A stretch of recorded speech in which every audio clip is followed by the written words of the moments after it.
हिन सां वफ़ा कजां तोखे दुनिया भारत कई त हिन सां वफ़ा कजां ऐं तूं आहीं जो बेवफ़ाई खां मुड़ी नथो ऐं तूं आहीं जो बेवफ़ाई खां मुड़ी नथो तूं जेॾो सुहिणो आहीं तेॾी सखा कजां तूं जेॾो सुहिणो आहीं तेॾी सखा कजां ऐं तूं आहीं जो बेवफ़ाई खां मुड़ी नथो ऐं तूं आहीं जो बेवफ़ाई खां मुड़ी नथो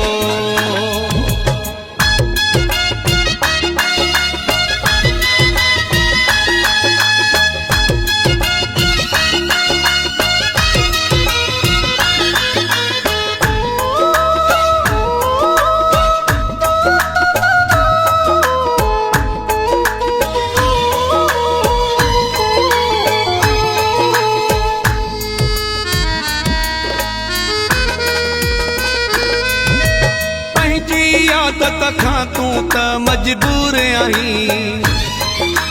तॾहिं त विख विख ते ॾींदो तूं सूर आहीं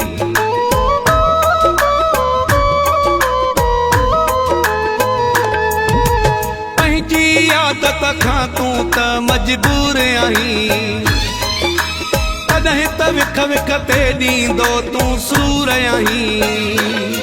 तोखे दुनिया भारत कई त हिन सां वफ़ा कजां तोखे दुनिया भारत कई त हिन सां वफ़ा कजां ऐं तूं आहीं जो बेवफ़ाई खां मुड़ी नथो ऐं तूं आहीं जो बेवफ़ाई खां मुड़ी नथो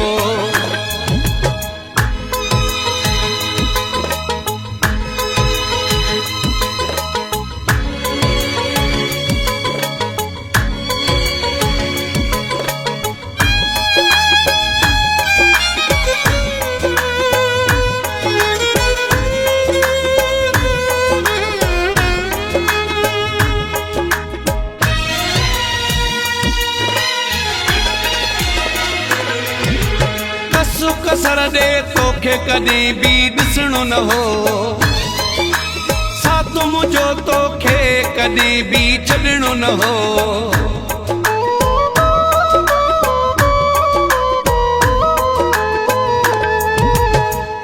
कसर ॾे तोखे कॾहिं बि ॾिसणो न हो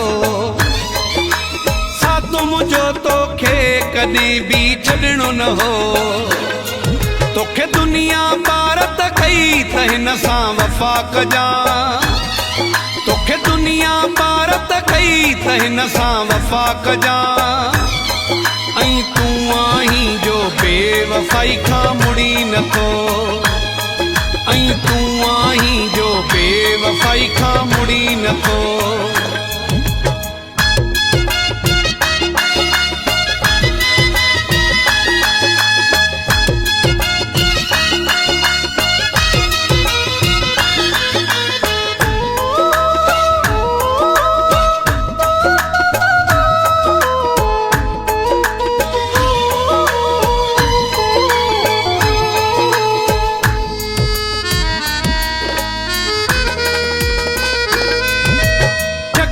महर सां गंबट में छा तरीक़ो थी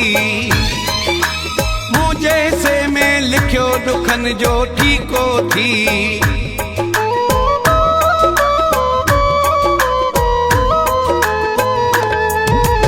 शकील महर सां गंबट में छा तरीक़ो थी मुंहिंजे हिसे में लिखियो दुखन जो ठीको थी तोखे दुनिया भारत कई त हिन सां वफ़ा कजां तोखे दुनिया भारत कई त हिन सां वफ़ा कजां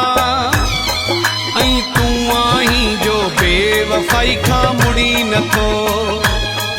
ऐं तूं आहीं जो बेवफ़ाई खां मुड़ी नथो तूं जेॾो सुहिणो आहीं तेॾी सखा कजां तूं जेॾो सुहिणो आहीं तेॾी सखा कजां ऐं तूं आहीं जो बेवफ़ाई खां मुड़ी नथो